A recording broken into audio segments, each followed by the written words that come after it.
અમદાવાદમાં ઠેર ઠેર પાણી ભરાયા। ઝુંડાલ વિસ્તારમાં કાર પાણીમાં ડૂબી ગઈ। પાણી ભરાતા લોકોને ભારે હાલાકી સર્જાઈ છે।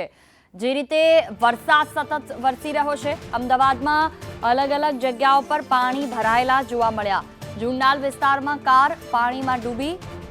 વધુ વરસાદને કારણે આ સ્થિતિ સર્જાઈ છે। રસ્તાઓ પર કમર સુધીના પાણી ભરાઈ ગયા અને લોકોને હાલાકી પડી રહી છે।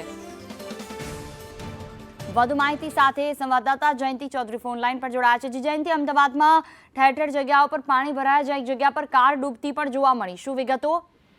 જુહી, આજે સવારે અમદાવાદમાં જે વરસાદ પડ્યો હતો, જેને લઈને પૂર્વ અને પશ્ચિમ બંને વિસ્તારની અંદર ઘૂંટણસમાં પાણી ભરાયા હતા। ખાસ કરીને જો વાત કરવામાં આવે ચાંદખેડાના ઝુંડાલ વિસ્તારની, તો ઝુંડાલમાં પણ જે સૌથી વધુ કન્સ્ટ્રક્શન સાઇટો બની રહી છે, ત્યાં આગળ એક કાર છે તે પાણીમાં ડૂબવાના દ્રશ્યો પણ સામે આવી રહ્યા છે। એક તરફ એએમસી છે તે દાવા કરી રહી છે કે વરસાદની અંદર અમે પાણીનો નિકાલ કરી રહ્યા છીએ, વરસાદ માટે પ્રી મોન્સૂન એક્ટિવિટી કરી રહ્યા છીએ, ત્યારે બીજી તરફ એએમસીની પોલ ખુલતી હોય તેવા અમદાવાદમાં દ્રશ્યો સામે આવ્યા હતા। ખાસ કરીને ઝુંડાલમાં કાર ડૂબતી હોય તે પણ દ્રશ્યો સામે આવ્યો હતો। બિલકુલ, તમામ જાણકારી બદલ આભાર।